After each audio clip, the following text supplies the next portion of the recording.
Welcome back, everyone. Good evening to you, one and all. You are live, or we are live around the world, and joining me this evening is one of my regular guests, Richard, the wonderful Richard Inman. You got us to yourselves tonight. Big Danny out there in Spain, currently back in the UK.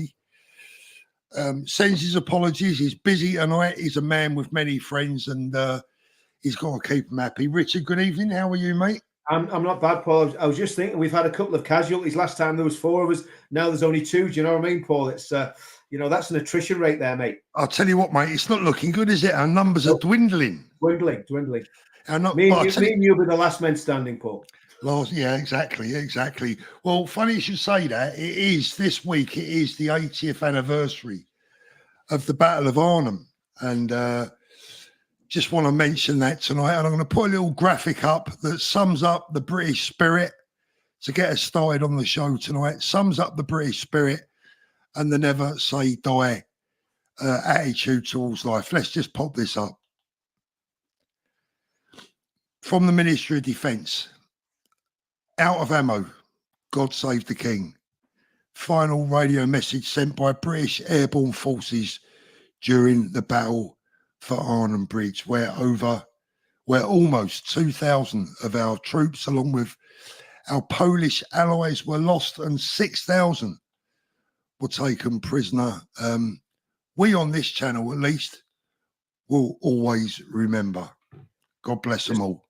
Just a little aside there, Paul. When it said out of ammo, I did a course when I was in the military with a lad that was in the Scots Guards, and he'd fought on Tumbledown, and he'd PTSD, but he was a really good lad. And he told me that he ran out of ammo. He was in the last phase of the attack. They were going up Tumbledown, and he said he ran out of ammo. He said so he, bayonets fixed. They were just charging with the bayonets fixed on the rifles. So he stabbed an RG with his bayonet, and he said the guy was doing a dead fly on the end of the bayonet, and he panicked because he was only a 17-year-old kid, and he's ragging his rifle about in the guy's chest. He said the bayonet snapped off, so now he's only got his rifle, right, with no bullets and no bayonet. So he carries on to the next trench, beats the next RG to death with his rifle, right, and then his rifle breaks, right. So now he's got nothing. He's in the trench fighting hand to hand with these people. He takes it. This is just to give you an idea of the graphicness of war, because it all sounds very romantic. He takes his helmet off, right, and beats another RG to death with his helmet. That's how close that battle was. And then he just... Which battle was this, Richard? That was Tumbledown in the Falklands. Tumbledown. Right. That was Tumbledown. So that was the Scots And he was Guard. 17. He was 17. Now, you couldn't serve in Northern Ireland unless you were 18, but for some reason, he ended up fighting in the Falklands as a 17-year-old soldier. Now, you think about that. You think about what most, I'm not saying the guy's name, you think about what most kids are like at 17 now, right? And he was there, and he wasn't a big lad, so he'd have been really skinny at 17, tall, but not big, heavy lad. And he was fighting hand to hand, no bullets, killing people with his bare hands at 17-year-old. And his head was gone, like. Oh, dear. What a way to start the night off, Richard, blimey. And you're sitting there supping beer. Dramatic. It's the end of the weekend, Paul. I was going to tell you the last time I ran out of ammo, but I don't think you really want to hear that. No, the old Bill might want to hear about it, though, Paul. Oh, dear. Right, good evening, everyone. Let's get the tone of the show. You can't get it back on track after that, man. Oh, mate, where do we start? Right, listen, I'm going to be dead honest with everyone tonight, because this is an adult conversation this evening. Right, settle down, grab yourself a beer, a cup of tea, coffee, whatever you want to grab, right? And you're going to have to bear with us tonight, because this is a topic that even me and Richard are kind of split on to a degree, but I hope we're also an example of that ultimately we're all on the same side. But there is a problem. There's a big problem that's being masked. And I'll have to say, let me just start off here, Richard, and then you can come in and Yeah.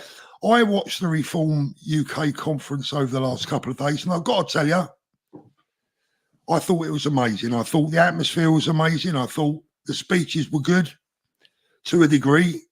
There were a couple of bits I take issue with. I thought Ant Middleton was good. I thought Nigel Farage did well. However, there were 4,000 people in the hall. Richard Tice boasted of 2,500 new members in one day. I can tell you that, maybe I shouldn't, but I'm going to, more than double that number signed up to the pledge in under 24 hours. And I thought it was a success. And all of the people that I know in Reform, they were singing its praises, saying that it was a success. But there's a couple of buts. And this is where we're all going to have to be grown up, because I'm looking at the chat coming in right now, and there's some people saying, I'll never have anything to do with Reform after what they said about Tommy and about us. And then there's another element in the chat that's saying, look, you guys have got to understand that Reform are our only chance. I get that. I get both sides. And I'll tell you which side I'm going to come down a little bit later. But Richard, I know you did a video earlier on that's been smashing it with the views. Let's have your comments on it.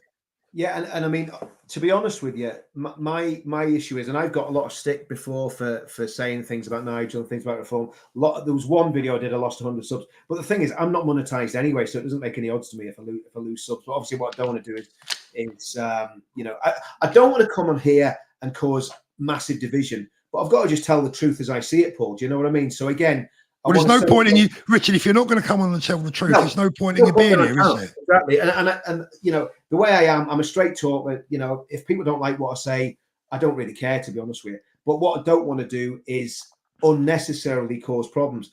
But my take on what's happened over the last couple of weeks, probably since the riots with Reform and Nigel particularly, and again, look.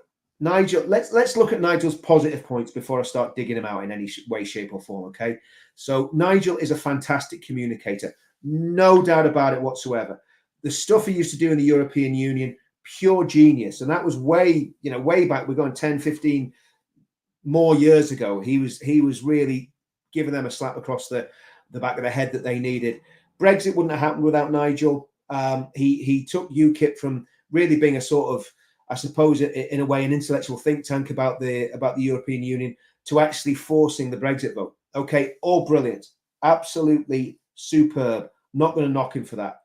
The problem I have is, and this is my perception, and if people think I'm wrong, you're okay to put that in the chat, because that's what it's all about. But I think Nigel is an elitist snob.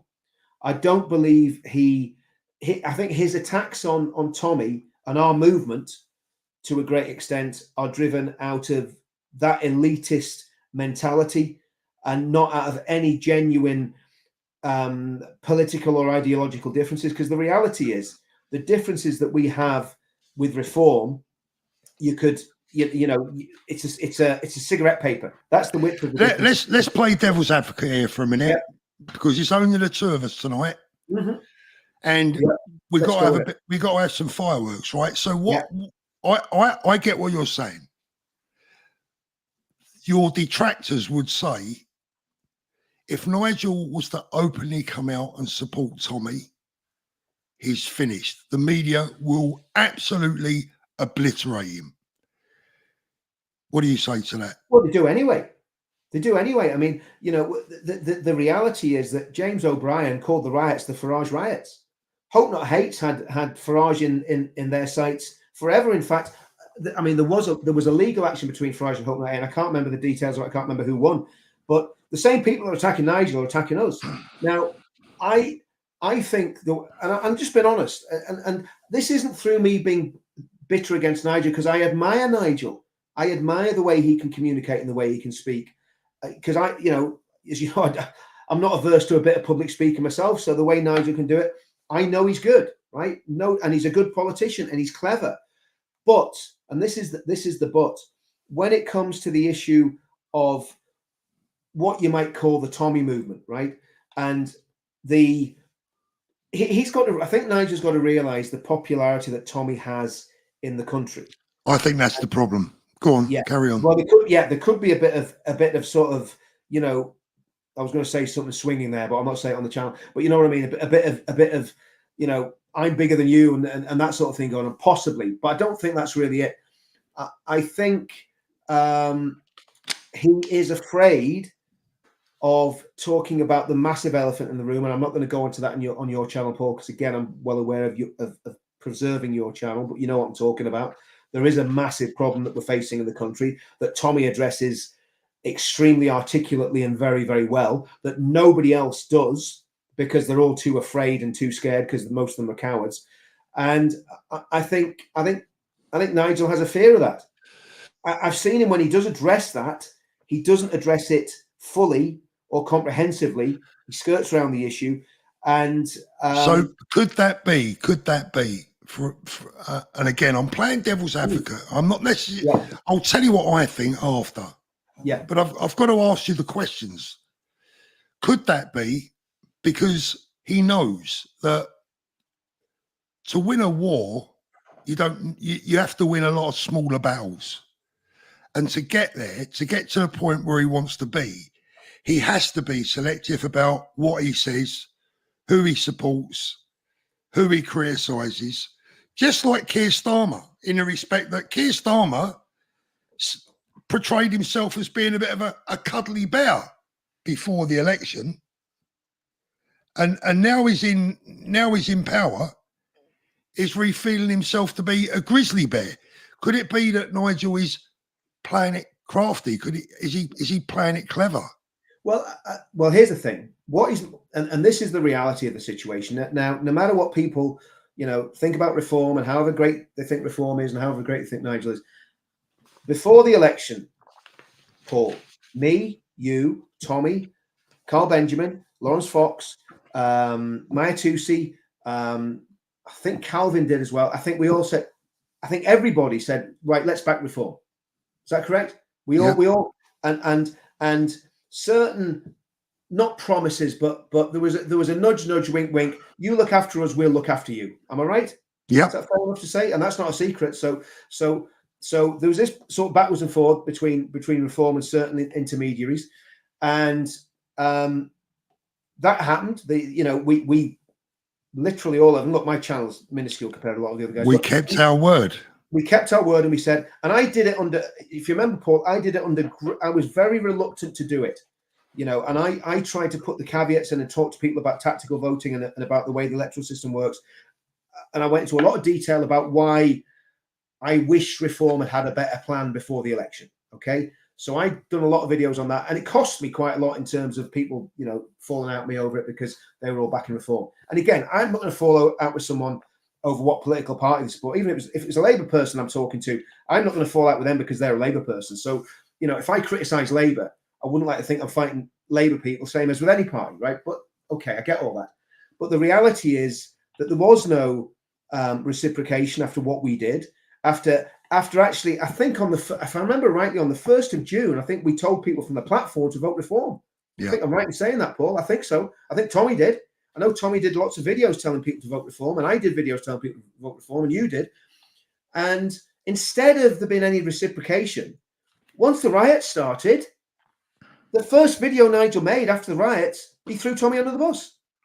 And actually, if the truth about Nigel is told, about Nigel did more to stoke tension than Tommy did, because Nigel put out a video saying that was this, he just, and to be fair, Nigel didn't do that much either, but he just said, was this guy on a watch list? Tommy didn't even mention that tweet, because until it's the way Tommy does things, and of course, when you're doing hundreds of tweets or thousands of tweets a year, you're going to get some wrong. But the way Tommy does things, he has a team that do fact check. If they get it wrong, they'll put out public apology saying they got it wrong.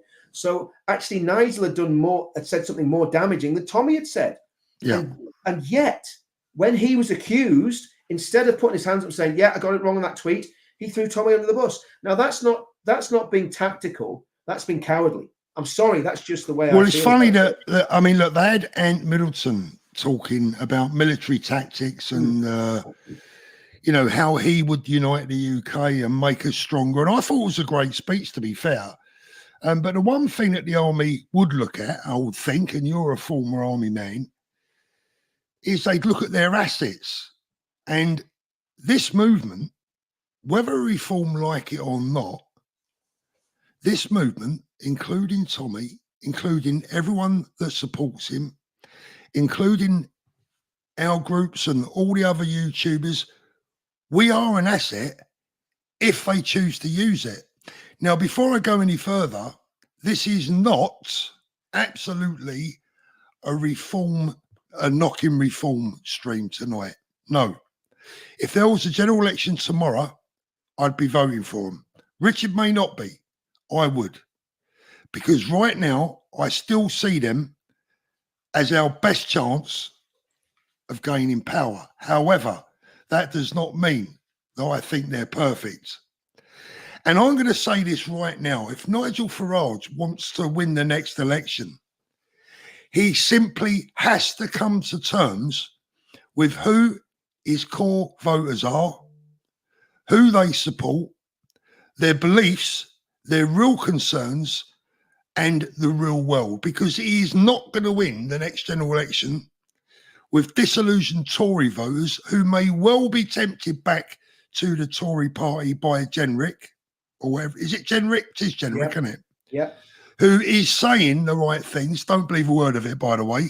I'll come back on Jenrick in a minute. Don't believe a goddamn word of it, right? Any disillusioned Tories out there, we've seen how the Tories lie. The Tory party needs to close down and give its support to a political party that will actually use the people's votes properly. But that's another story. But Nigel will not win an election on the back of disillusioned Tories who will be split at the next general election when they lose their nerve, when the time comes to put the cross in the box, and the few Labour voters who have come over. He needs a patriotic vote. Nigel, my friend, listen, we're on the same side. I don't agree with everything you say. I don't particularly admire the way in which you've gone about certain things, but you remain, in many ways, I believe, our best bet. I know, Richard, you probably don't agree with that. Yeah, I mean, from my point of view, what I did after what happened after the election and the way that the behaviour that happened, I joined UKIP. So I've rejoined UKIP. So I've got skin in the game on the UKIP side. So I'm not gonna come in on this channel and say I'm impartial and I'm agnostic. And again, people say you're crazy joining UKIP. Well, you know, Reform was not a major threat until Nigel joined. And you know, I think this is this is my analysis of it, right? What we've got to do is find a way of uniting the right. But at the minute, we are not. We have been told in no one's. We've got to understand. We are nowhere near it. Nowhere near it. Well, I want people to realise. People blame me for the split. I'm not. If Nigel came over to our side tomorrow, shook Tommy's hand, I know for a fact Tommy would reciprocate 1,000,000%, right? And because that's the way Tommy is. He's an extremely gracious guy. And he's going to reciprocate if Nigel comes over to him, because he's been dug out by people left, right, and centre unjustly. And the more I look at Tommy and the way he's been treated, the more I'm going, even from a humanitarian point of view, Nigel should be saying, this guy has been pushed to his absolute limit. Instead of digging him out and being a coward, he should stand up and say, do you know what? Let's make friends and let's. Now, that's my problem, Paul. I don't have a problem with Reform. I have a problem with Reform having a problem with me. I'll give you an example, right? I've no criminal record. I've never been convicted of any criminal offence. I joined a party called For Britain. You know, Anne-Marie asked me. I was like, oh, okay. Well, you know, eventually I kind of joined. She folded the party 6 months later. But that's another story. But so I joined For Britain. For Britain, which had almost exactly the same policies as Reform and UKIP do. For Britain is on the prescribed list of parties as an extremist party within Nigel's rule book. Anybody that was in For Britain cannot join Reform. So I couldn't join if I wanted to. So I can't stand with Nigel because I want to be in a political party that actually respects me and will allow me to join. And that's why I've rejoined UKIP. That's a massive thing, Paul. And it's an insult to me. I'm a veteran. I've never been convicted of any offences. If people think I'm racist, I worked for 10 years in Sierra Leone for a charity, put thousands of pounds of my own money in there. And what Nigel is saying by default is saying, no, you're wrong. And you were part of For Britain, so that makes you racist. It's nonsense. And it's wrong. And what this is doing, it's absolutely dividing the right. And it's not us that are dividing it, Paul. It's him and his lackeys in the higher echelons of reform. And that's the truth of the matter. And I know it's a hard truth to hear, but that's exactly the facts. And if you were, anybody else that was in those parties, if you're watching this chat and you're any of those parties, you can't join reform. You're not allowed to. This is what reform has to understand. And for obvious reasons, I am not going to name these people because they are my friends. I have people within reform right now messaging me, telling me they're unhappy, telling me that people are being sacked from within reform because of their support for our group and for Tommy. And let me make it clear, I'm not part of anyone's group. I'm part of me. Right? I'm part of the people. Nobody owns me. Nobody tells me what to do, what to say, what to feel. I don't work for anyone. I say as I feel. But my reform friends that are inside reform, I mean proper inside, are saying they're not happy, right? But they're also telling me they had a wonderful weekend and it was an amazing atmosphere. Gavin says only reform can dislodge Labour. This is the thing, Gavin. I agree with you, but trust me when I tell you, they will not until they come to terms with who their supporters are. And Nigel needs to understand two things. And I'm not trying to tell one man like Nigel how to suck eggs, right? But this is my belief as someone that's been around people all my life. He needs to drop the snobbery when it comes to the working class. He needs to understand who his supporters are and where they come from. And he doesn't have to shake hands or publicly back anyone. He needs to keep his mouth closed and covertly or privately reach out a hand of mutual respect. Job done. He finds himself with what? 2 to 5 million new loyal supporters. Now, right now, those people are supporters. They're not loyal supporters. That's my belief. Let me just read one or two of these out. Paul Hill is a new member. Thank you very much. Cy Harris. To quote Wolfie Smith, power to the people. Absolutely. David Crosby, thank you. Boys used to love Farage until he kept throwing true heroes under a bus. He thinks he is the one and only. Onward soldiers, lookalikes, Paul, Michael Caine, Richard, Liam Neeson. Liam Neeson, that's not bad, mate. That's not bad. Rob, thank you. When are reform going to grow up and unite? Look, this is the thing, and I understand the frustration. There's so much willingness to support reform out there. They have an army of 20, 30, 40, 100,000 people that will go out and campaign for them, leaflet for them, boots on the ground. They'll get on their hands and knees and help this party win the next general election. There's one thing stopping them from doing it. And Nigel needs to sort that problem out for his own sake and for... Look, we had 707 is the lowest count that I've got. It's other figures say over 800. But at least 707 new arrivals yesterday, bringing the total to more than 25,000 this year alone. 25,000 people that need homes, doctor surgeries, a bed, money, income. It can't go on. We need leaders to step forward and tell it as it is.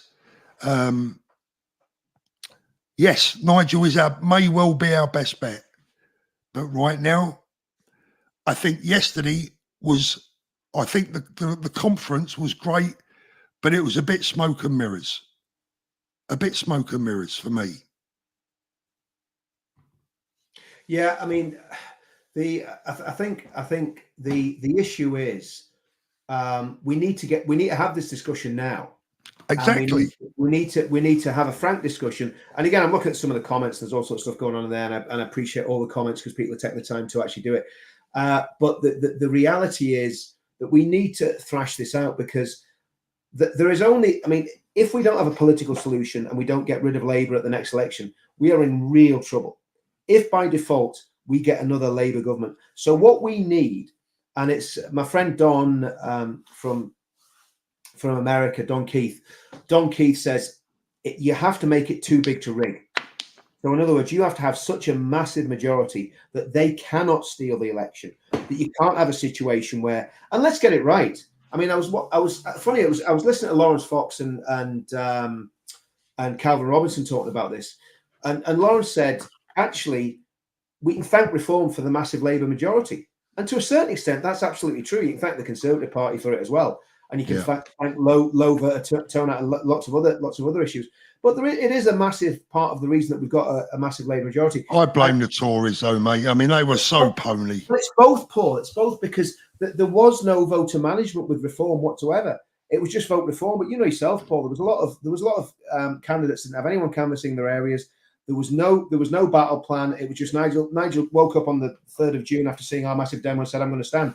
So these are things, and I know people think I am negative and all this, that, and the other. Well, I'm actually not. If anyone knows me, I'm not negative. I'm very positive. And what I'm trying to say is, let's find a solution to this, because what we've got at the minute, Reform in its current guise, doesn't matter how much voter management they do, how many people they get out on the pavement, they will not win the general election in 5 years' time unless they actually act on these things that we're talking about. Because with the British working class with them, they have a chance of winning. Without the British working class, they've no chance of winning. Well, I'll show you, Richard, I'll show you exactly why I think you're right. Because what's going to happen is this. Labour MP calls for coordinated sabotage to block nostalgic Reform UK and far-right Farage at all costs. At all costs. Now, what that will mean is uniting with the Green Party. They'll get as many Lib Dems on board. They'll get Uncle Tom Cobley and all on board to stop Reform. Now, if Reform aren't prepared to do the same, let's look at that again. At all costs. Yeah. And Nigel must be looking at it at the same. At all costs. Absolutely. We must unite. This is the Battle of Britain. And you don't win the Battle of Britain by dividing your army. And like I say, I've joined UKIP, and I'm gonna throw myself, as much as doing other things, into UKIP, and until such time as they let me down. If the policies aren't what we believe are the right policies. But if the way we can do this, the way we can put pressure, because we need to put pressure on Farage very, very quickly. And the way we put pressure on Farage is by growing UKIP very quickly and turning UKIP into a little, what it is at the minute, which is just a rump, turning it into the People's Army again. Because, of course, UKIP was the People's Army, not Reform. So the reality is that can be done if certain personalities come into UKIP, right? And I think Nigel's got to realise that. Sorry, I've just got to stop you there for a second. There's a couple of messages that I really want to read.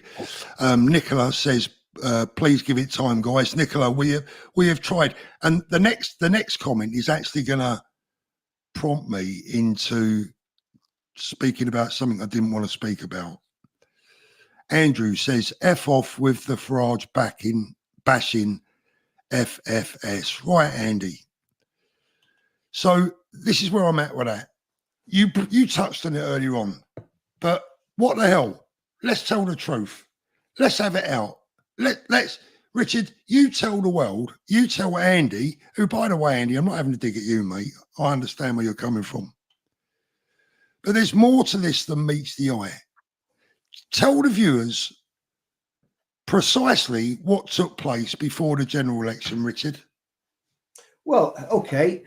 Basically, and I don't care what you tell them. No. Okay. Well, what we did was we got together as a group and said, okay, let's make representations to reform that we did through an intermediary. I'm not going to name the intermediary. And that intermediary came back to us and said, if you back reform, they will look very favourably on your movement after the election. Now, we were told, and I believe the person, because the person that told me is of very high integrity, we were told that the leadership of reform knew what we were doing and knew that we were deliberately going to, we weren't very deliberately stand. Richard, it goes further than that with the video that they asked someone to make. I can't remember, Paul. Just remind me. I can't remember that, mate. Well, just we was asked if a certain person would make a video. Oh yeah, supporting reform. Yeah, Tommy. Tell the story. Yeah. They said if Tommy made a video supporting reform, then basically they would look at what was happening and they would, what was the word? They would respond very favourably to that video. That was what the terminology they used. Very clever terminology, incidentally. But they would respond favourably. Now, incidentally, when Tommy made that video, he didn't make it to get any position in reform. He made it out of goodwill to actually get reform a good vote in the election, and then hopefully they would reciprocate and say, right, guys, you can all now join reform. So we'd have, listen, let's get it right, Paul. If Farage and Tice and that other fella, Yusuf, decided to invite Tommy to join the party, right? That party's membership would be boosted by 30, 40,000 overnight. Simple. Yeah, but on the other side to that, this is where me and you differ slightly. 4,296 people watching, guys. Don't forget to give me the upvote, please. I really would appreciate it. Yes, I agree. He would get a lot more support. However, I think he would also lose potentially a lot of Middle England. And I think Tommy knows that. I think Tommy recognises that. Look, the ideal way out of this for me. I actually disagree with that, Paul. I think we're way past that. I think, look, I'm privy to the conversations that Tommy has with a lot of people. He obviously doesn't give it any confidential stuff away, but he tells me who he's talking to, right? And he's talking to doctors, he's talking to school teachers, he's talking to solicitors, people, middle-class people. Now, they will not put their head above the parapet and say they support Tommy because it'll cost them massively, right? But some of them are actually coming to our events, especially the retired ones. If you go to our events, the amount of middle-class retired people that you will find at those events is off the chart, right? And the ones that are traveling, a lot of women, a lot of middle-aged women, love Tommy, they support Tommy. So let's get away from this nonsense that the only people that support Tommy are, as Nigel so eloquently described us at one point, skinhead tattooed thugs. That's a nonsense. I'm not a tattooed thug, right? I don't have any tattoos for one. But the reality is, the reality is that the vast majority of Tommy supporters do not fit that description. No, look, Richard, I know that. I know that. You know that. But does Granny Smith and her husband at number 50, do they know that? Now, what I'm saying is, I do get that along with Tommy comes some toxicity. Tommy knows that himself. He's not stupid. He's a sensible man. Of course. Now, what I'm saying is that look, if I was friends with Nigel and he came up to me tomorrow and said, right, Paul, what do you think I should do? Shall I be on the front page of the Daily Mail tomorrow, shaking Tommy's hand with my arm around him saying, welcome to reform? Honestly, my answer to that would be, it's probably not the best optics, right? But what you do need to do, meet the man for yourself. Make up your own mind. Listen to what he has to say. Look at his story. Look at what they've done to him. Look at what they keep doing to him. Back the guy up when he's in a corner and keep your mouth closed when it comes to knocking him. Now, okay. I mean, I think there's another thing, and there's another. Me and Richie are going to end up falling out here. No, not at all. No. Listen, no. I love having a debate. I love having a good argument. Listen, especially when I've had a beer. I love arguing when I've had a beer. But we're not arguing. We're just discussing it. So this is where I look at it. And this is not. You see, the problem is what Farage is looking at. He's looking at what his advisors are telling him, and this, that, and the other. Do you know what the British public are looking at? The decent British public, the right-thinking British public, are looking at Tommy and going, That man is about to go to prison for telling the truth. Let's just get it right. He's going to prison for publishing. If you watch the film, you can't dispute what's in the film because it's straight from the people's mouths that were basically being gagged, right? So Tommy is facing a very severe prison sentence, right? The stress that Tommy must be under is off the chart. Now, from a humanitarian point of view, if the leadership of Reform had anything about them, they would say, do you know what? See, if he goes to prison, we're going to ask questions in the House. We're going to put questions down. And I've asked my local MP to do it. My local MP said he will do it. And also a peer of the realm has said that they're going to ask questions on Tommy's behalf. What Reform should be doing, instead of digging Tommy out, they should be standing up in Parliament saying, what measures is the Justice Minister and the Prisons Minister going to take to ensure the mental and physical safety of Stephen Yaxley Lennon in the event of him going to prison on the 28th of October? That's the question that they should be asking. Because I can tell you something now. See if something happens to Tommy in prison. Then all bets are off in this country. I don't know how that's going to play out if something bad happens to Tommy. And these are real questions. So all this flowery stuff, Tice with his plummy accent criticizing Tommy, the guy's probably never even had a schoolyard fight, for goodness sake. Yeah, we've had it today. We've had it today, haven't we? They talked about being hijacked by anyone. I mean, who is he talking about? Who is he talking about? Richard Tice today said on I think it was on Dan Watton's show. He mentioned Tommy by name. I've actually got it. Let's have a little look. I've actually got it here somewhere. Let me get this up. If I can find it. Hold on a second. Is this it? Yeah, Dan Watton. We want nothing to do with Tommy. We want to aim to be a credible challenger to the next governing party. We're not going to be hijacked by anyone. I mean, that is not the right thing to be saying. It's crazy. It's crazy. Well, I think that the reality of this, Paul, is, and I'm angry I'm angry for several reasons, right? I'm angry because Tommy's a personal friend of mine, and I know something of what he suffered, right? I don't know fully what he suffered, but I know something of what he suffered, right? And I wouldn't wish that on anybody, right? Especially not somebody that could be an ally.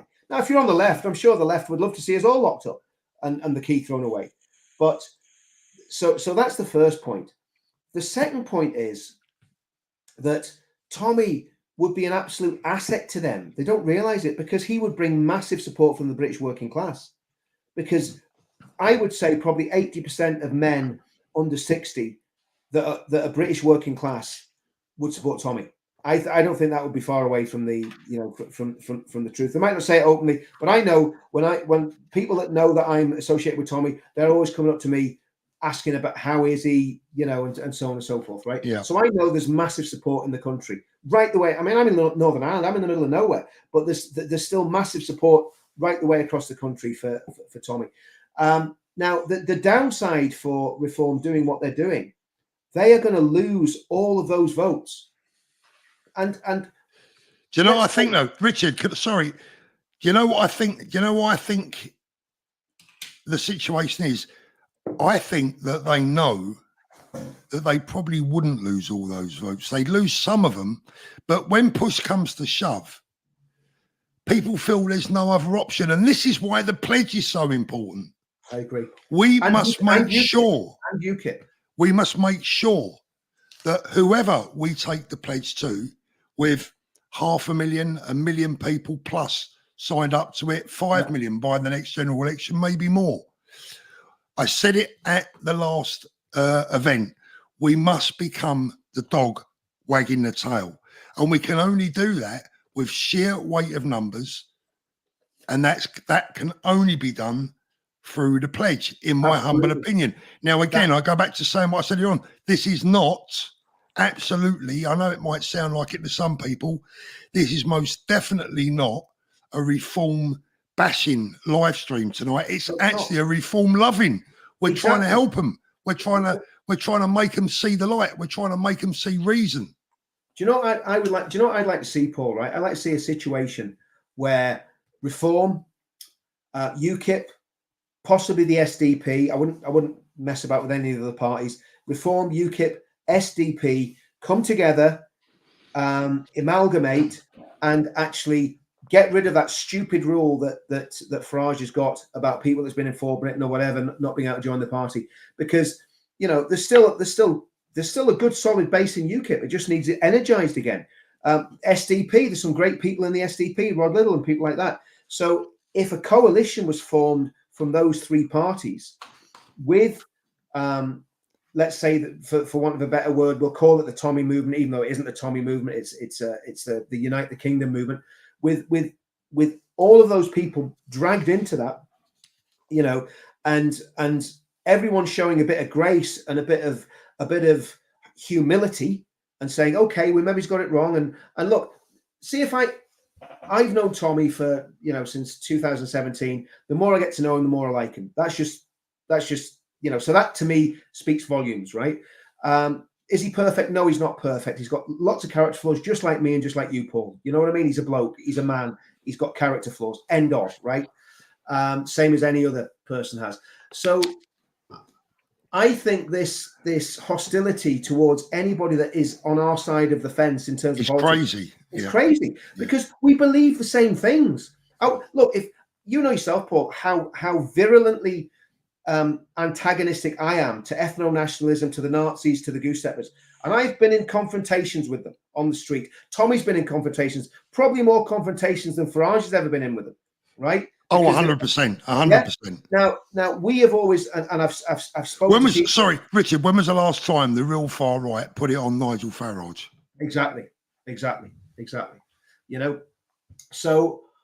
So that's why I'm irate and I'm passionate. I'm not saying that the Reform Party is never going to be the answer, but in its current form, it can't work. But this is the thing. This is what worries me, Richard. And they're closing themselves down. They're becoming a middle class party now. Yeah, the reality is.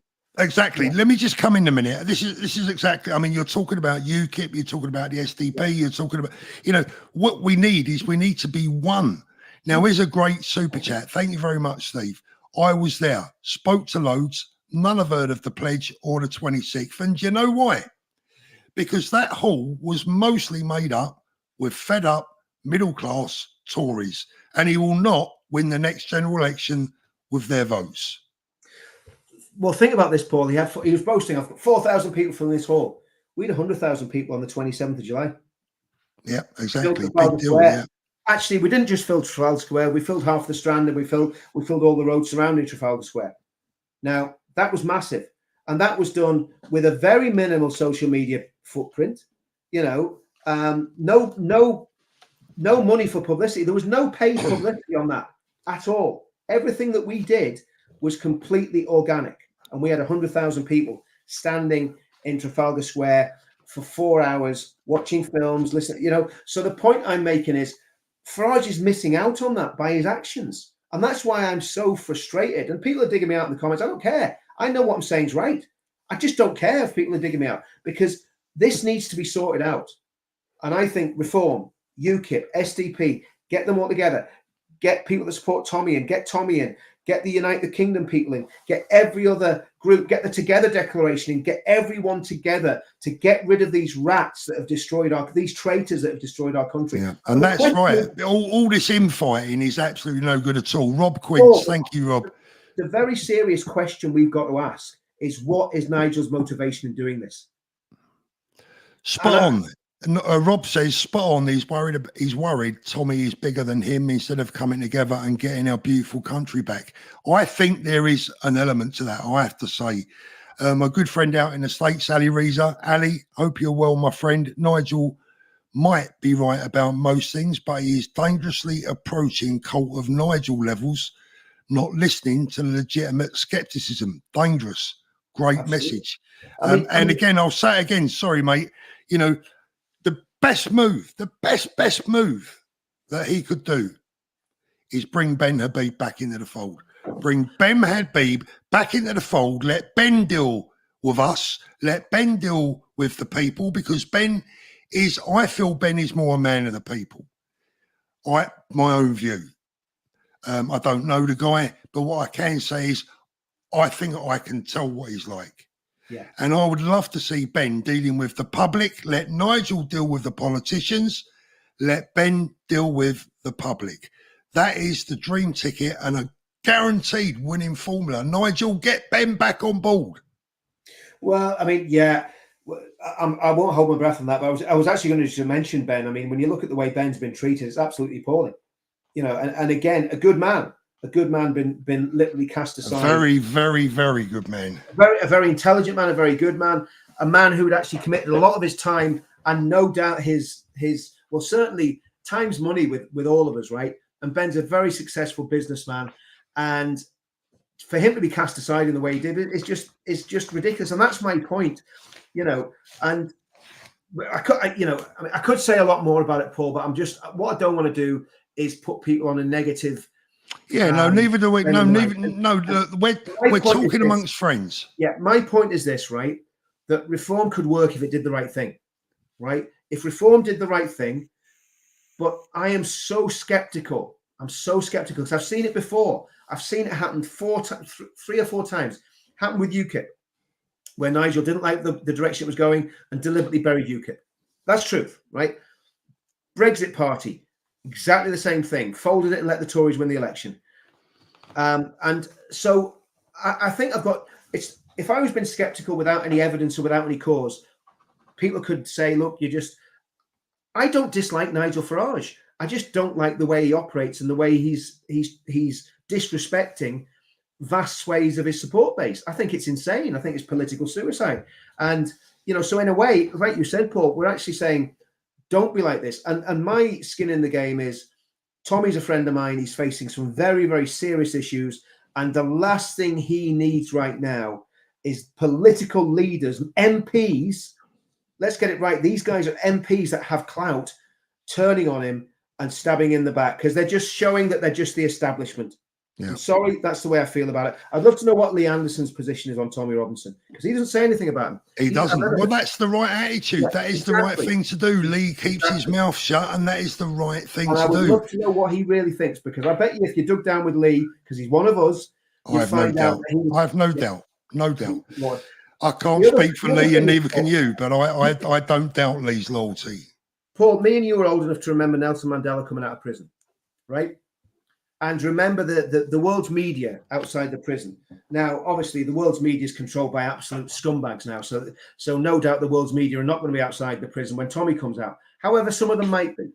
And that will be an iconic moment when he comes out of prison, especially when people realize how unjustly he's been treated by the state. That will be an iconic moment. And instead of Farage being able to say, there's our man coming out of jail after being a political prisoner for 2 years or whatever it is, Farage is going to have a very, very red face because what happened to Mandela after he came out of prison? He became a statesman, right? And that's the position that Tommy could be in. Tommy is extremely intelligent. He's extremely articulate. Does he get things wrong sometimes? Yes, like us all. But he is extremely smart. And by the way, Mandela was a terrorist. Tommy's not a terrorist. And this is the irony of all this. You know, there's terrorists sitting in government in Northern Ireland that aren't banned from joining Reform, that could leave government in Northern Ireland, actually join the Reform Party. And yet a man that's never, you know, done anything violent in the whole of his activism, and in fact has done the opposite, has always de-escalated, got rid of the far right, you know, stood for multiculturalism, Tommy's very liberal in his views. It's a nonsense what these people are doing to him. It's disgusting. Yeah. Let me read this out. This is interesting. Defender 1968. Appreciate that, mate. Thank you. The left only have one choice, and that's Labour. We have 3 choices. Don't quite agree with that, and I'll tell you why in a sec.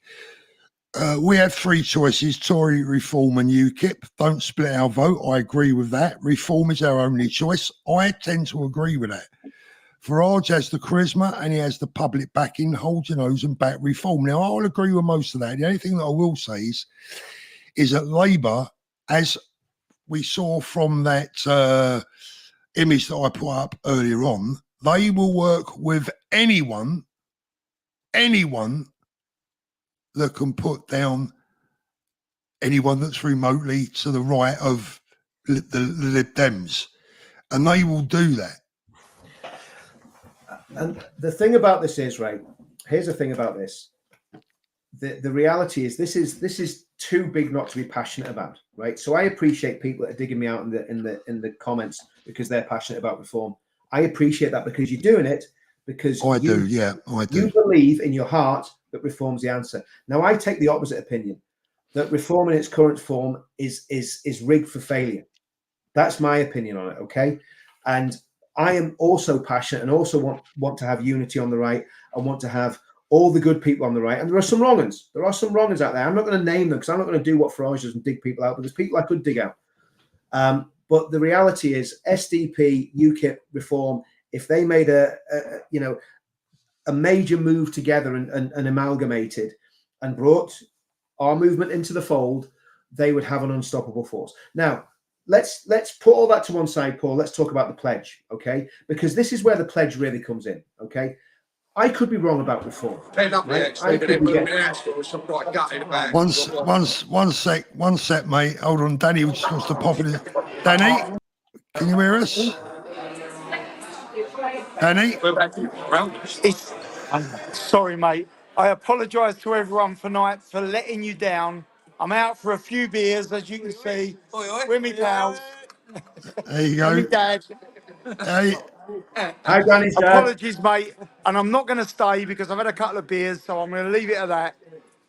How are you, Rich? You all right? I'm having a couple of beers as well, mate. We're just putting the world to rights, Danny. All the best, mate. It's been a spicy one, I'll catch up Danny. with you tomorrow. See you later, mate. Take care. Cheers, Danny. Bye. Go on, Richard. Carry on, anyway, mate. Getting back to my train of thought. This is where the pledge comes in, right? Because I could be wrong in my analysis of reform. Right? I could be totally wrong. I could be reading it all wrong. I'm 100% convinced I'm not. But then again, I've been wrong on other things before. So, you know, it's human to err, isn't it? But here's the thing. The pledge is a different kettle of fish. Absolutely. Because if we get, I think we can get 10 million people to sign the pledge before the next election, right? That is massive. And because the pledge is so reasonable that no right-thinking person would refuse to sign the pledge. If you're a right-thinking person, you will sign the pledge because it is so reasonable. It's so centrist. It's designed to keep extremists out of all colours and shades. When I say colours, I'm not on about physical colour. I'm about rosette. It's designed to keep the extremists out of politics. That's the idea of the pledge. If you read it, it's very, from both sides, from the right and from the far right and the far left. That's what you can guarantee. If you took the pledge to someone in Patriotic Alternative, they would rip it up in front of you. Same as if you took it to someone in the Socialist Workers' Party or one of the Islamist groups, they would rip it up and just ignore you. That's the whole point of it. It's about bringing people together, unifying the country under British values. Okay, now if we get 10 million people signing that document before the next election, we can then go to reform and say, okay, let's put all our differences aside. We could go to the Tories. We can go anywhere. We can go any political party, and we should go to them all, right? Okay, I'm a member of UKIP, but that doesn't mean I will be party political when it comes to the pledge. The pledge is something totally separate, you know. And if it came to the situation where someone said, well, you can either be in the pledge or you can be in UKIP, I'd have to just say, well, I'm going to, you know, put all my efforts into doing the pledge. Yeah. But the truth of the matter is that document has the power to save our country because it takes, do you know what it does, Paul? It takes the personalities out. So it takes Richard with his big mouth and his big ego out of the picture. It takes Farage with his big mouth and his big ego out of the picture. And it says, do you know what? We can all sit down together. And if we agree on this and we believe this document is going to save our country, we can unite around that. And that's why it's such leaders unite. And Nigel, you know, I always say this, if you get to watch this, Nigel, leaders unite us all. Now, Richard, I'm going to move on for a minute because earlier on I released a telephone number on the community tab, and also it's in the video description below. If you want to send your WhatsApp messages to us now, you can do. However, I cannot answer the WhatsApp messages. In fact, I don't even get them. Someone else gets them and they forward them to me. The only ones that I'm really looking for, to be honest with you, we want your video and your audio WhatsApp messages that we can play during the show. And I'm going to give you an example right now. Hello, Paul. It's Johnny Crew here, mate. Fellow patriot. Signed the pledge. Doing some security work for Tommy and that on the 26th. And I think my point at the minute is even though it's a bit of a struggle for us all, you know, it's worrying, there is hope, you know, that people have already woken up and the numbers are growing. So, you know, it's early days for us, but I've got every faith in us all to unite, and I do believe in a couple of years' time, you know, we would have made massive steps in just regaining some kind of just an old culture, you know, and just the way I think we've nipped it just in the bud in the nick of time, Paul, if I'm honest. Hello, Paul. It's Johnny Crew here, mate. The next one. Hello, Paul. My name is Ian Smith. I'm 37 from Birkenhead. And what I wanted to get off my chest was I've tried to ring Talk Radio. I got through to the producer part and she said she was going to get me on to Jeremy. It was on hold for about an hour. And I think what I had to say is something that should be being asked in the mainstream media, what politicians should be saying it every day. It's something that seems to just not be said, and it's grinding my gears loads. What happened to detention centres, immigration centres, where we detain illegal immigrants until processed and then returned to sender? Because if me or you overstep our mark in a foreign country, enter illegally, visa runs out, Thailand, USA, many other countries, we get locked up in horrendous conditions alongside criminals until processed and sent back to England. Why is our country the only country that allows foreign bottom feeders to come, harass our women, attack our children, and nothing's done about it? I've read into all the agendas, like Agenda 2030 and all that, so I do think it's being done by design. They're trying to destroy the nation state, criticise anyone that's a patriot, demonise the national anthem, any songs like Rule Britannia. My view is it's being done by design, but I think this should be being said daily by mainstream politicians and news outlets. Yeah, thank you, mate. Appreciate everything you do as well. I watch it every day. Brilliant. Hi, One last Paul. one. It's Claire Bear here, or Claire. I'm just thinking, with Hugh Edwards now not being put behind bars, it also now allows him to have access to the internet. And it doesn't really help women and children knowing that this could now hinder into them telling the truth.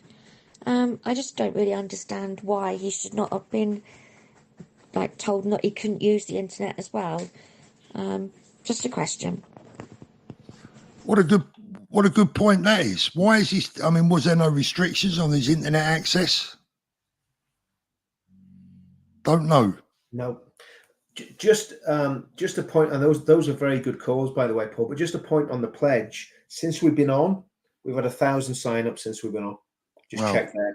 1,000 sign-ups. So, guys, if you're wondering about whether you're going to sign the pledge or not, dive onto the site, and it takes literally 10 seconds to sign it.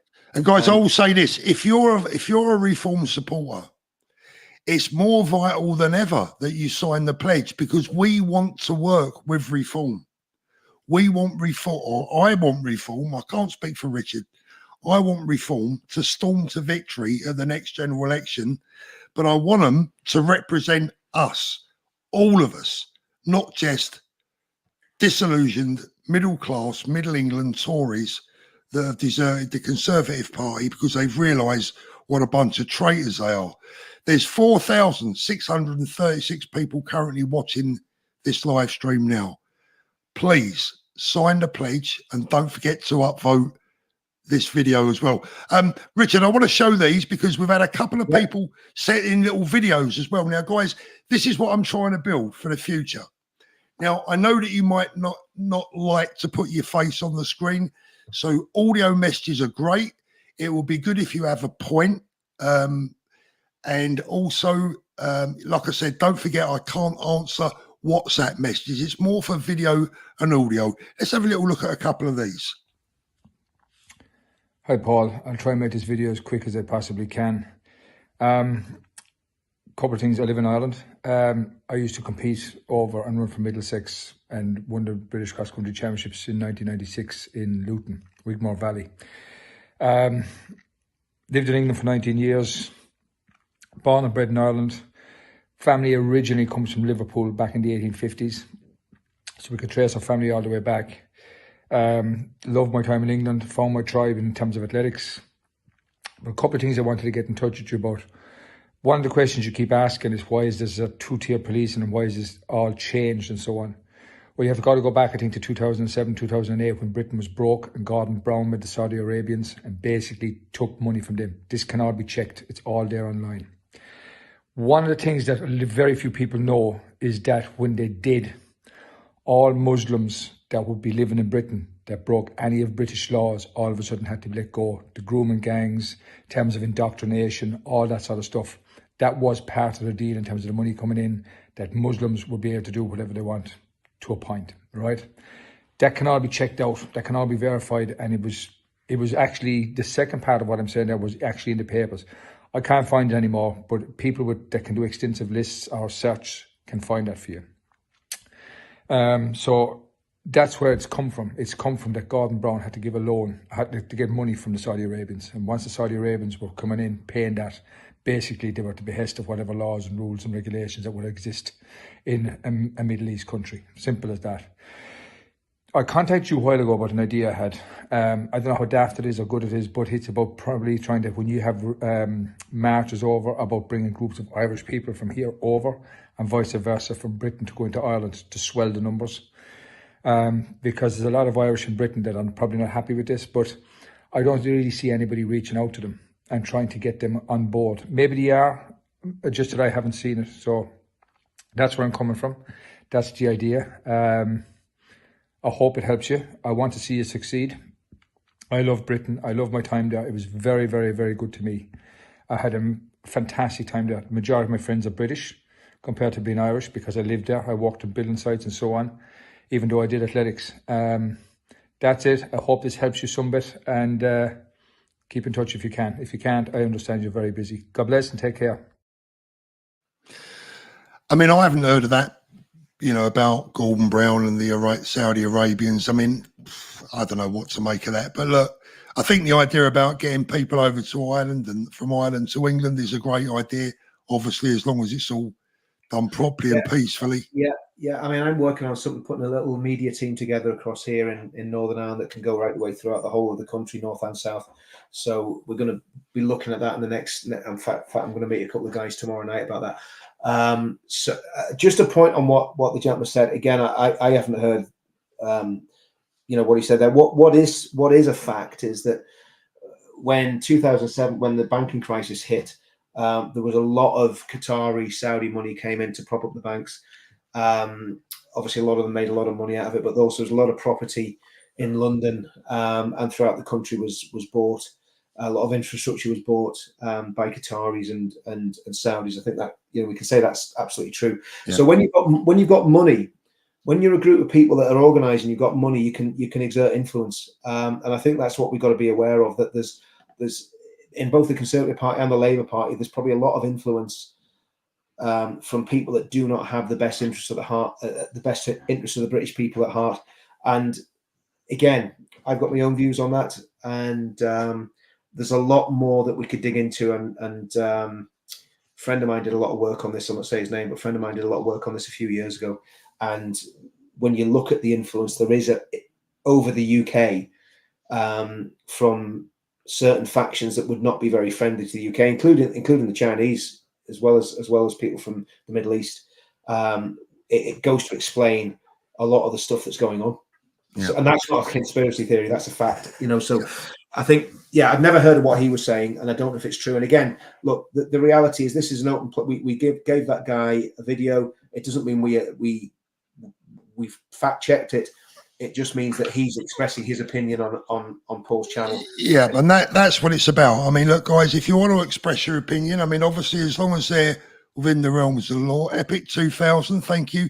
I like this one. We should seek to shape reform Sooner we can get up to bring numbers and flex our muscles, the better. Even better if there was a viable alternative to reform that we could play them off against. And I think that's what Richard is saying with UKIP, Nina Vanava.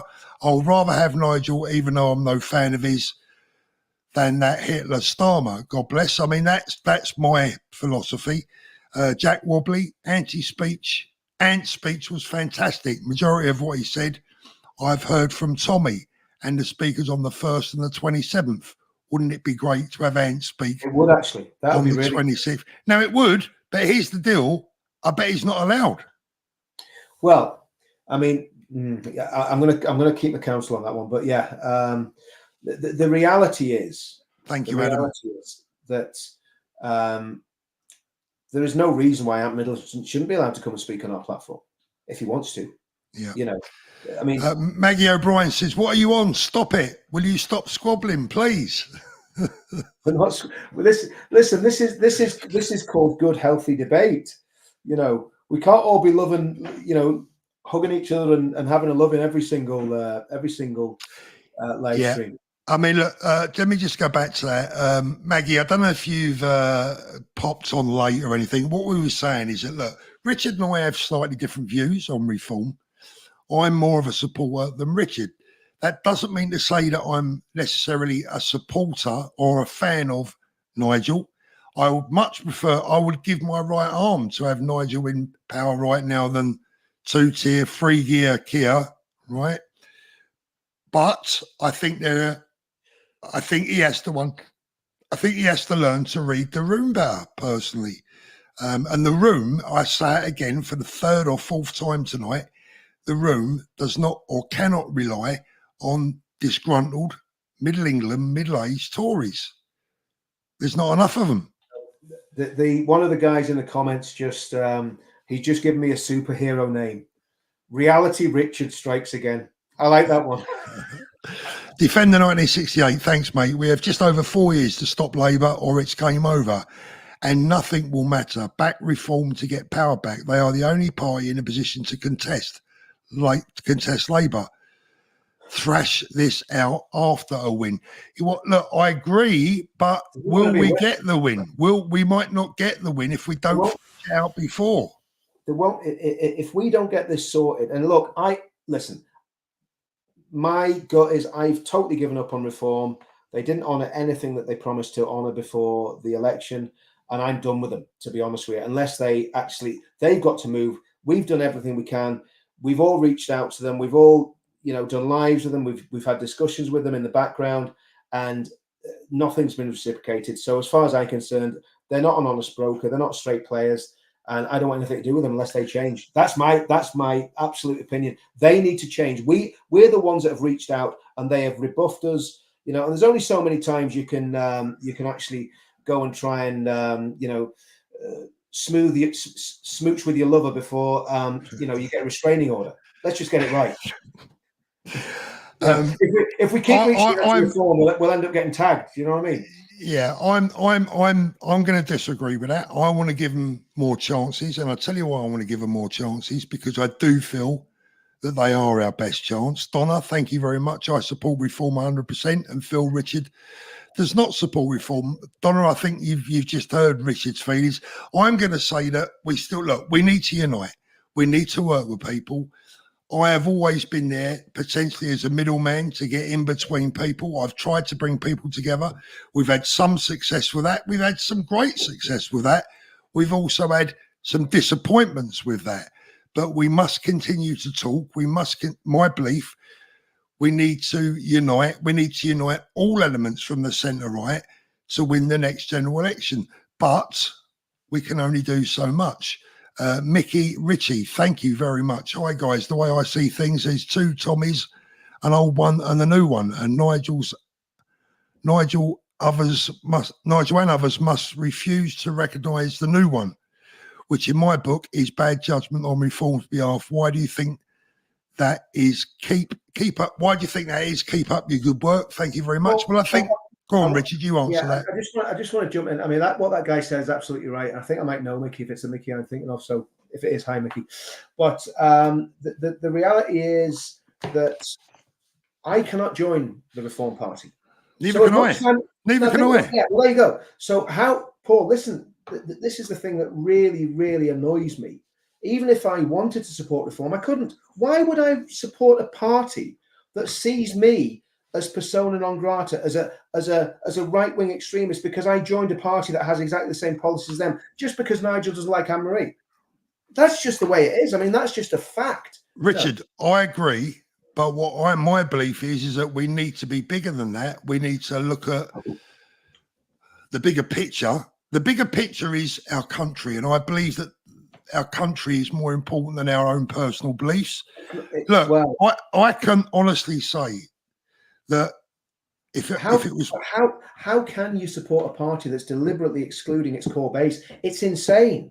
It's absolute. What they now? Okay, I get why they did it with the BNP, right? And the National Front. As far as I know, at the beginning, they were the only two organisations that UKIP prescribed, the BNP and the National Front. I think they prescribed the EDL at some point as well. But to prescribe for Britain, and and I don't know if there's any what others are on the list, maybe it's Britain First, something like that.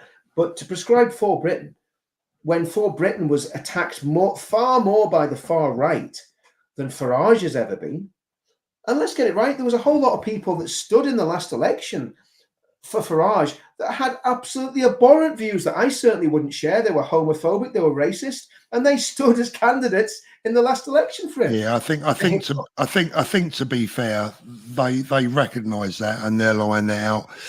Colin Swinney, thank you very much.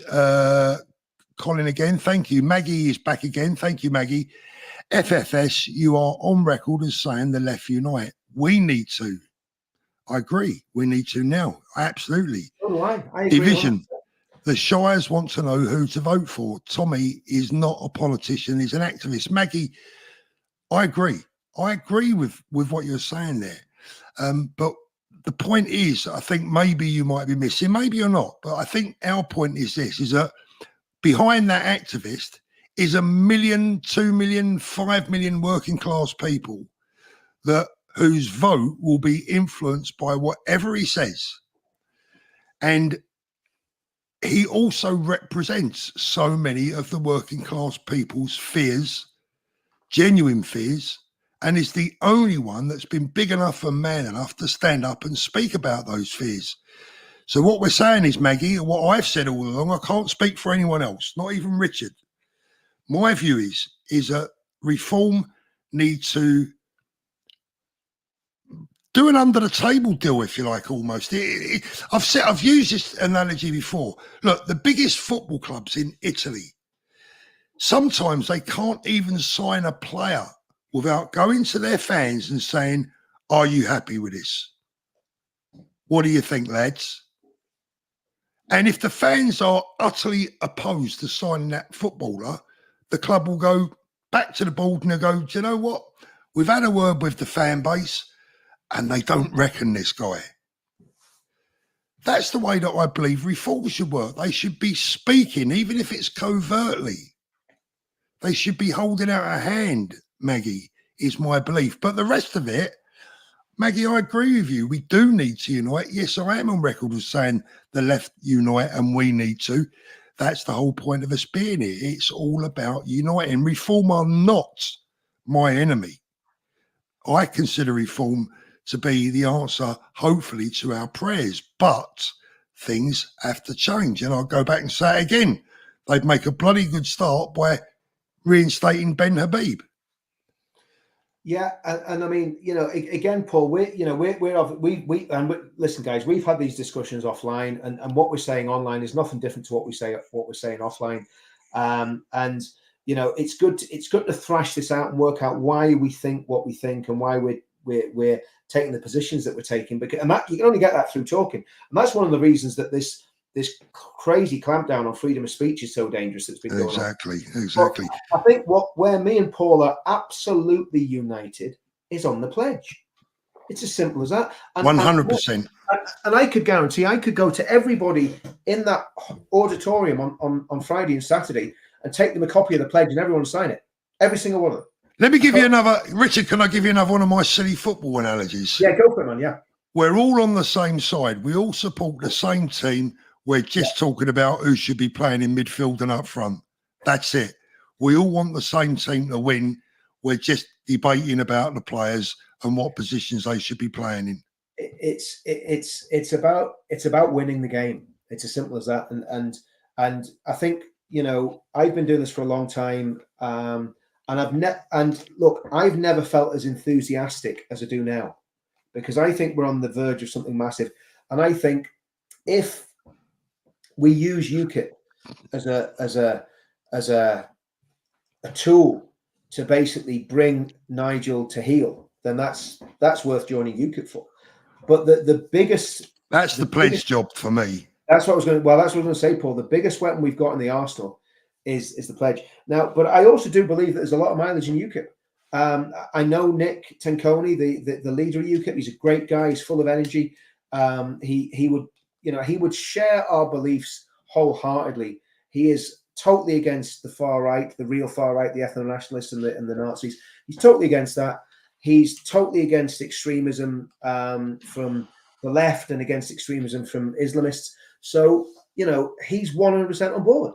And he's the leader of UKIP. And I'm going, well, you know, okay, they might not have the support now, but we don't know what's going to happen with reform. We don't know what's going to happen with anything. Look how much things have changed in a year, you know, in terms of politics. So we don't know what's going to happen next week. And they say a week's a long time in politics. It's even longer in this day and age. So 4 years is a very long time in politics, and a lot can happen. So I think we need to hedge our bets, and we need to have as many players on the field as we're going to talk about football. We need to have a very strong bench. You know, we need strength and depth. A strong squad. We need a strong squad, because if reform fall over, basically what we need to do is to field. Bring on the sub. Yeah. Davey says, if Farage doesn't like TR, so be it, but stop throwing him under a bus. Exactly. Yeah. Stop the snobbery, or support will dwindle. 4 years is a long time. Richard Hines. I was just to say, but I'm looking at the comments, and half of them are digging Farage out and half of them are digging me out. So you and Tommy are getting a free ride in this one. You know what I mean? Well, I'm not quite. Look, Richard Hines says, I'm a big fan of what you're both doing, but this Nigel and TR thing needs to drop in. You're not helping unite anyone. Far easier for you to big up Nigel than Nigel big up TR. Look, Richard, this is the deal. I cannot big up someone who, for me, has not delivered. I agree. I cannot do that. I've always want to be honest with my audience. I don't want to lie. I've already told you that the most important thing to me here is that we win our country back. And if Nigel Farage enables us to do that, brilliant. I'm all for it. However, I do not believe for about the 10th time this evening that Nigel Farage and Reform can win a general election with disgruntled Tories. How many more times have I got to say it? Because if we look at that Reform conference, 4,000 white, mostly white, 4,000 predominantly white, middle-class people from Middle England. There would have been a sprinkling of working class people in there, of course, but these were mostly Mr. and Mrs. Jones from a nice avenue somewhere in a lovely village somewhere. What about the working class people, the hundreds of thousands, the millions that are potentially we could lose? And that is a huge danger. If we don't get rid of this Labour government at the next election, the country is finished. Thank you, Richard, by the way. Epic 2000, we need more women YouTubers in the movement, yes. Also, the audience at the Reform Conference was a sea of grey hair. Exactly. That's the problem. We have to engage the youngsters. Epic 2000, a brilliant comment. Not only was it a sea of Middle England, it was a sea of grey hair. There's one popped up there, Paul. I don't know if you saw it. It said something about... That's why I didn't go, Richard. I didn't want the salt and pepper to spoil the optics, you know. Helitron, get the answer from the horse's mouth. Lawrence Fox worked with Nigel and is a colleague, friend. I've lost a little faith in Reform over what they did to Ben Habib. Carla, thank you very much. UKIP was my only vote. Reform are showing way too many red flags for me. They have a lot of people, good people.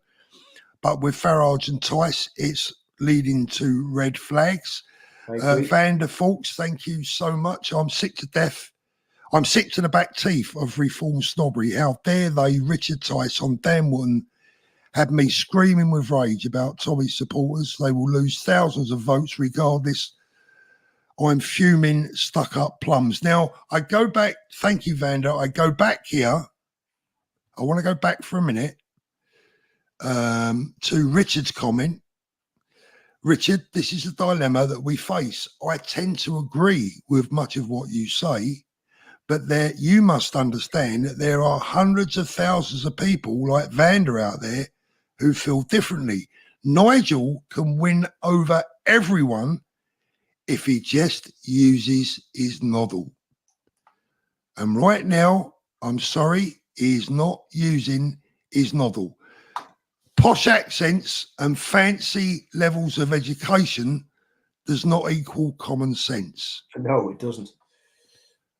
Colin Sweeney, thank you. Reform have banned any Tommy supporter being part of any branch of the setup. Exactly. My candidate announced it tonight. Not great. Contentious comments from Alan. Contentious comments better not said by Farage unless method in madness for same goal. Lightweight flags from NW flags and telescope polls from Arrive Today. Yep, looking forward to the 26th. Thank you. Good to see you, Alan. Good to see you. Maggie says she's had enough of the bitching. Sorry, catch you later. Thank you, Maggie. Really appreciate it. We're not bitching, Maggie. We're having a chat amongst friends. Let's just switch this onto the pledge. I mean, the pledge tonight, slow down a little bit there. We've 1,200 sign-ups tonight on this live. Brilliant. Absolutely now, amazing. How many people are watching now, Paul? How many? 4,635. Okay. So we've still got what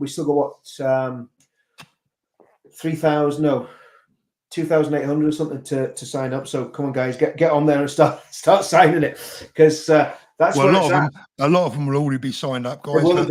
The website address is run at the bottom of the page. What you will be doing by joining the pledge and by signing the pledge is joining a family that truly cares. Let me play this little video that come up.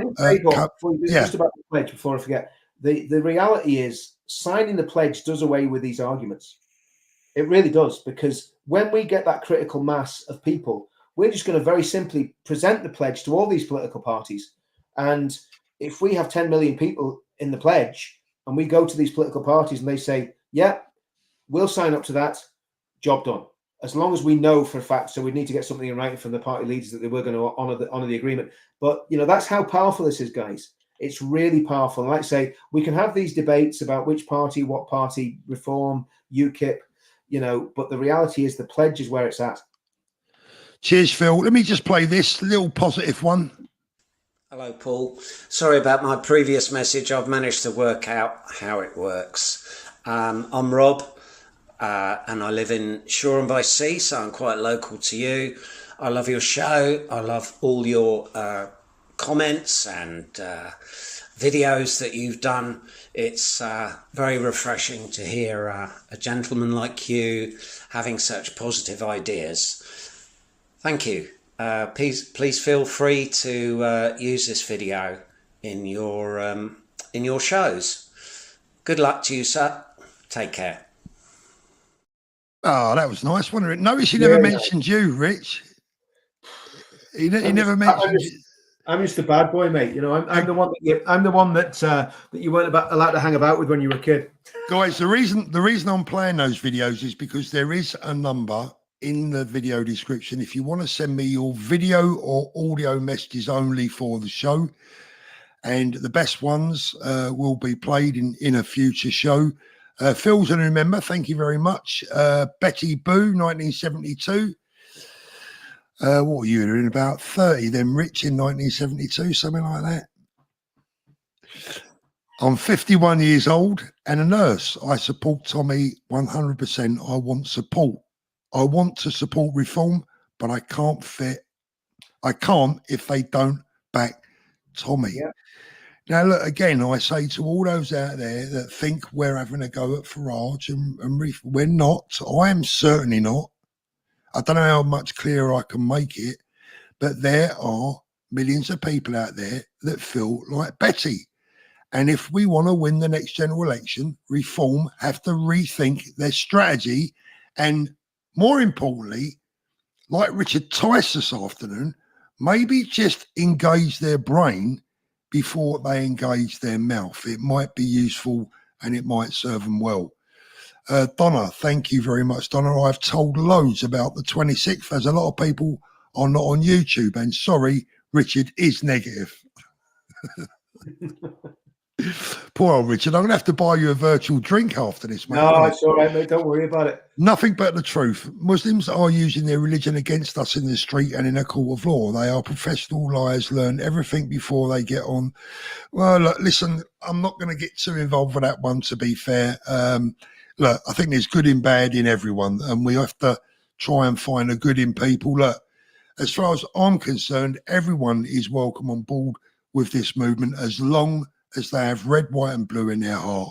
The rest I'm not too worried about. Jasper Pudding Face. Janine here. I cancelled my Labour membership after a long membership spanning many years after heating allowance cut. I've just had a renewed membership request.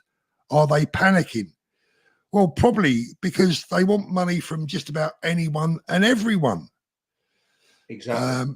Maggie O'Brien. Maggie, I'm glad you're still with us. Labour can sing Red Flag and celebrate, but Right can't sing at the proms. There you go.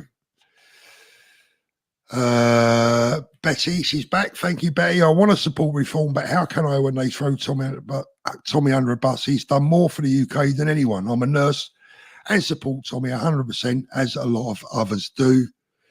Darren, guys, we need to get the church involved in this. There's a massive community at our fingertips. We just need a rallying point. The pledge is key. Well done to you all. The pledge is key.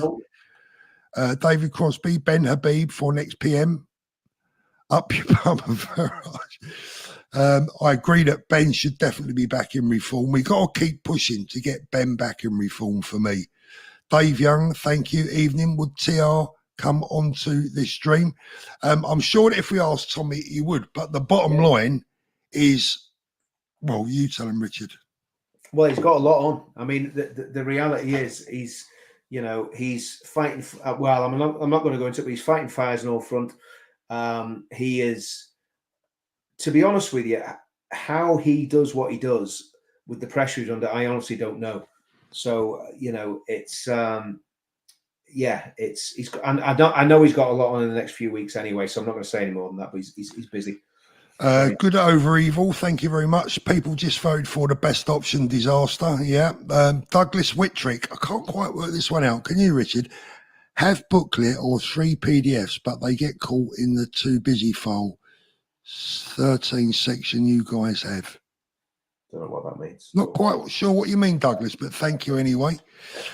Carla, I'll back you, Kip. We need to unite. I'll stand by TR. Too many with Reform, I worry.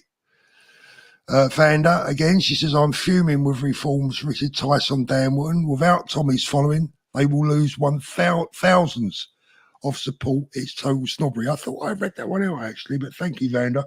Yorkshire Tea, thank you. Richard Nigel only said he likes the way Lib Dems do their local campaigns, not that he likes them per se. Yeah, I get that. No, we know that. Yeah, I mean, I said it on a video. He wants to copy the Lib Dems, but he obviously doesn't mind the Lib Dems to a certain extent in terms of getting 72 seats with however many votes they got. But this is the point. Actually, Paul, I made this point in the stream before the election, and again, people told me I didn't know what I was talking about. But the point is, it's about voter management. If you manage your votes properly, so in other words, you maximize the vote in certain areas and probably neglect other areas because you're never going to win the seat anyway. That's what grown-up political parties do, and that's what Lib Dems do. It happens in Northern Ireland with the DUP and Sinn Féin. They know how to manage the votes. Yeah. Steve Edwards, how many signatures does the pledge have so far? I don't think we're saying yet, Rich, are we? But it's many thousands. On this stream tonight, we've had 1,200 people signed up, which is, I think it works out about 15 people signing up a minute. at the minute, which is fantastic. I mean, let me get through some more of the supers. Asterix, thank you. I think we need to see how the land lies after the 26th and what happens on the other side of the pond. That's a good point. Julie Blackman, thank you. Bring back Ben, says Mags, into the fold. Lee Anderson should back Tommy. He's on our wavelength. Sign the pledge, guys. Thank you so much, Mags. Robin Ball, no more supers tonight now, guys. Thank you so much. We are heading towards the latter part of the show. I believe, Robin says, I believe reform is very immature, therefore malleable. The challenge seems to be finding a way to get through to them. James McMurdoch MP takes the trouble to research details. A good point there. And that is that the problem is trying to get through to them. I've got an idea on that, Paul. It's very simple, actually. You email the party, you email Reform and say, look, we want this ostracization of people associated with Tommy Robinson himself to end. You just email the party en masse. So if they get I don't know 20,000 emails in a day, as we know from our site, if you get loads of traffic in a day, it makes your site fall over. So the reality is that if you get, if they get loads of emails from genuine people saying we want this sorted out, that'll make a difference. If they get written letters, that'll make a difference. Phone your local MP. If you've got a Reform MP, phone them. Phone Nigel or whoever. I think I'll let Richard answer this one. KG Tiggs, thank you very much. Yeah. We need to find a mediator, a bridge to speak, discuss the Tommy Nigel issue, maybe Douglas Murray. I think you can answer that one, Richard. Well, yes, possibly, because I know, what can I say without giving confidence away? Yeah, I mean, all of those guys are moving in the same circles. Let's just put it that way. So the reality is contact could be made for sure. But I think the problem, and guys, I'm sorry to say this, but the problem that we got is with Nigel. He refuses. And this is why I'm getting irate when I'm getting loads of stick in the chat. I'm not the one that's causing division here. It's numpty Nigel and his mates in the party. They're just not letting them, they're not playing ball with this at all. And I know why they're not doing it. I get it. But Nigel's got to realize that, like Trump realized very early on when he was standing in America that he wasn't going to win an election by trying to make Democrats and the left in America his friends. He's going to win an election by motivating and getting his base out and getting more than his base out and finding a way of getting the American working class out. And that's how he won the election in 2016. So, Nigel's got to realize that we are potentially his best friends, but he's deliberately making us an enemy. It's crazy. It's crazy, and it's not right. And I think let's think about what you just said, then, because I think that's very apt. I think you've hit the nail on the head there. We are Nigel's best friends, and I'll rephrase that a little bit more delicately than you did. We are Nigel's best friends, but he just can't see it yet. Well, I mean, I'm not a beg, Paul, right? I'm not his best friend, okay? Because he has rejected us since 2018 and belittled us. He is like an abusive boyfriend. He really is. I mean, he's not being a nice guy. He's not playing ball. So as far as I'm concerned, he's got to make the move now. And we've tried, and he's not playing. So he's got to move because we've done it.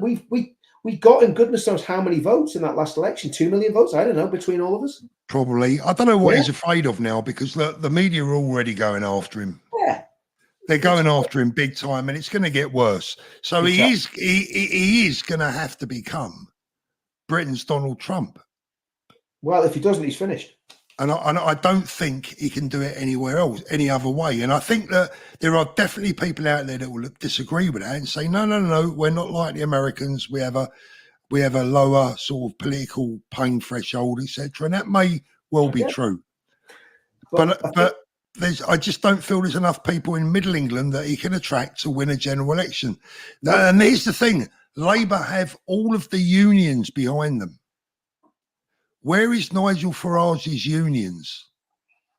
I'll tell you where they are. Trafalgar Square. I'll tell you where else they are, Paul. In the pledge. That's where they are. In the pledge. And that's where. Now we're never going to get 10 million people in Trafalgar Square. logistically it's impossible. But we could get 10 million people on the pledge. Yeah. And this is where me and you are absolutely in lockstep, Paul. We disagree on reform. At the end of the day, once bitten, twice shy. Well, 3-4 times bitten, twice shy. But the reality is the pledge is the solution. Because if you have a critical mass of genuine people signing that, and you can take that to a politician and say, we've got X amount of numbers in this, and yeah, that's where that's at. And I think that we've so many plans of what we can do with the pledge. So yeah, so it's mega. I mean, look at Epic 2000. If we had 5 million on the pledge and asked for £3 a month each, we could easily influence parties. Imagine. I mean, look, we have no financial ambitions here whatsoever, but I think the message that you're saying is right in the respect that if we have 5 million people, and there is one thing that the left have an advantage on us, and we must understand this, because money is always a very, very, very touchy subject. But the left bus thousands of people in to demonstrations, to whatever, to events, when at the drop of a hat, at the click of a finger, and they can do that because they're well funded. So look, we do need to get together. We do need to organise. There's so much going on behind the scenes with the place that it's just unbelievably, mind-bogglingly exciting and positive. Right now, all we're asking people to do is sign up for free. Yeah, that's it. I mean, the signing up to the pledge will always be free. Always. We're never going to ask anyone for money to sign that. That's the beauty of it. It costs you nothing. It costs you 20 seconds of your time. We want you to read it, and then we want you to sign it. And I honestly, like I say, no right-thinking person could refuse to sign that pledge, because it's so middle of the road. It's so centrist. It's perfect for what our country needs. It is the solution to the political and the social problems. And once we've got that critical mass, Paul, then these discussions become immaterial, because believe you me, Nigel will be beating the path to our door if we've got 10 million people signed up on that document. Yeah, he'd be a fool not to. Heltram, I think I've already answered this one, but I'll read it out. Thank you. How many signatures on the pledge so far? Just signed it. Many, many thousands, but we are keeping those figures to ourselves for a moment for a very good reason that will become obvious in the future. Nosy Poke, Paul and Richard, have you ever read the British Nationality Act of 1981 to see what your lovely Brit establishment have done to the English indigenous people? I personally haven't read it. I must be honest with you. Maybe I should. Yeah, I think we can see what's happening to the British people. I mean, it's dreadful. I mean, and this is the big picture here, Paul. You were talking about earlier on the amount of people that are coming into this country illegally, and the fact that you can hardly even talk about that now without being called racist, something ridiculous. When has it ever been right for people to break into your house and come and sit in your living room and then demand money from you, which is what's happening with people that are coming to this country illegally? And I've always said, we've nothing against genuine refugees. We've always all said that. People that are coming from places that especially women and children. Yeah. And I think that, one of the most persecuted sects in the world is Christians. And there's lots of Christians in the Middle East that can't get into our country because our country is swamped with illegals. And actually, during the crisis in 2015, there were very, very, there were totally verified reports that Christians on some of those boats coming across the Mediterranean were thrown overboard by Islamists and drowned. Did you say that's verified or unverified? Verified, 100% verified. Yeah, 100% verified. So the reality is that there are genuine refugees out there, and we've never ever said that we don't want them coming. And the other thing is, when I was doing the work with in Sierra Leone, most of the people in Sierra Leone, this was just after the Civil War, the country was still in chaos. Most of the people that I was working with were patriotic to their country. They didn't want to leave. They wanted to rebuild their country. Right? Now, why are these young men coming to this country? Should they not be staying in their own country and doing their best to rebuild it? Or if there's a civil war going on, to actually fight for what's right in their country? Because as old as I am, if this country descended into civil war or some national catastrophe, I'd like to think I'd stand up and say, what can I do to help? So why are they fleeing their countries? So again, there's a lot of really serious questions that we can't even ask, and are being totally, caught up in the weeds because we're discussing this thing with Nigel, being pig-headed about Tommy and the movement. The answer is the pledge. The reality is that once that's got a critical mass, then all political parties will have to say, okay, we've got to listen to these guys and see what they actually believe. Exactly. Richard, look, we're going to pretty much not bring it to an end just yet, but look at this. Claire Bear, look, thank you. We all love you, Richard. Don't be sad.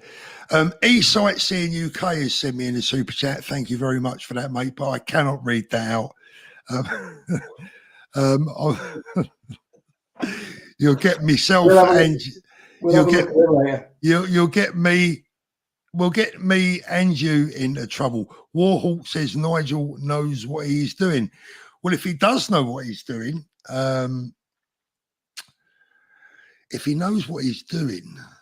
then I'll be surprised, quite honestly, because if he knows what he's doing, he's upsetting a lot of people at the moment. That's an even bigger problem, isn't it? Yeah, if he knows what he's doing, we do have a problem. Yeah. Let's have a little look, run through one of these in the regular chat. Thank you so much. I will go through these tomorrow during the day. There you go. Nigel again. Nigel isn't a disgrace. Leave him alone. I never said he was a disgrace. I didn't either. But actually, I will say this. What he said about us in the past is disgraceful. And it is. Yeah. I'm sorry, it is. That doesn't mean to say I wouldn't vote for his party. Right, guys, I think we are at an end there tonight. Richard, but there's some many topics that we've got to cover in the next few weeks, in the coming days. Guys, like I said, you can now send me your video messages, your audio WhatsApp messages through WhatsApp. The number's in the video link below. Please don't forget to like and subscribe if you haven't already done so. The upvote button is free to hit. If you want to join the channel and become a member, that would also be really appreciated. Have I missed anything, Richard? No, sign up to the pledge. The main thing is sign the pledge and share it with as many. Share the pledge with everybody in your inbox. And now we did have some technical issues last week.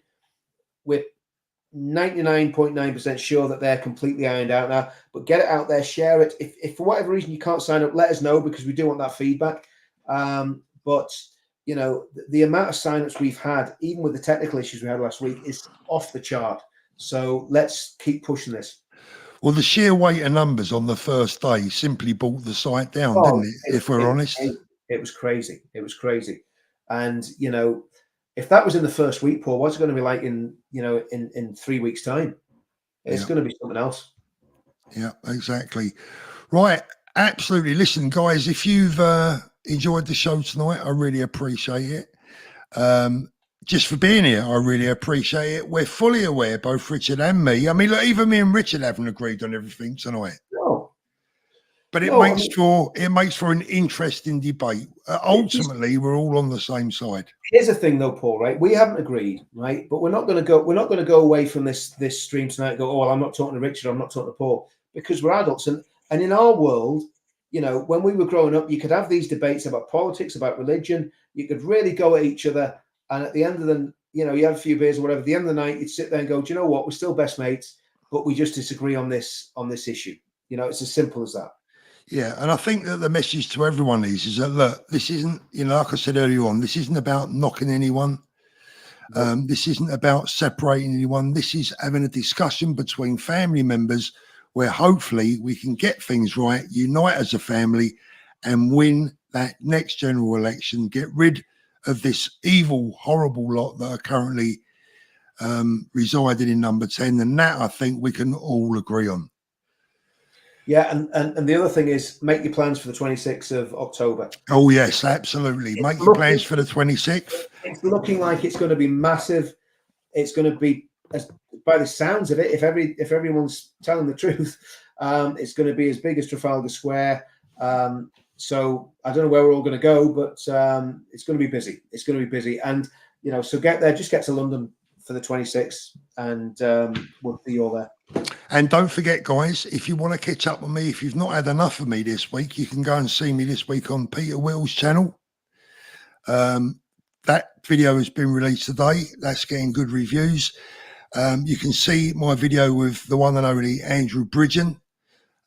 Look, guys, the names are getting bigger on this channel, and they will get bigger and bigger. We are working very hard in the background. I think Richard can attest to that. We're doing our best for you. We're working our absolute socks off. And we just get more and more of workload as every week goes on, Paul. We, you know, every meeting we have, we've got more work to do. It's funny. I'll let you into one thing before we go tonight. We had a team meet before the live. We had a team meet, and at the end of the video, at the end of the meet, poor old Richard was lumped with another 2 pretty crusty jobs that I've got to tell you, I wouldn't wish on my best enemy. But there you go. Look, mate, I said, look, you got nothing to do anyway, right? Gentlemen of leisure. God, blimey. Go on, get out of here. Right, guys, we'll see you next time. Have a great rest of the weekend. You guys, listen, have a safe week, and we'll see you soon. Pledge, and I hope we're all still mates after that stream. Me and Paul certainly are. If you don't like me, I don't care. Love to you all. See you later.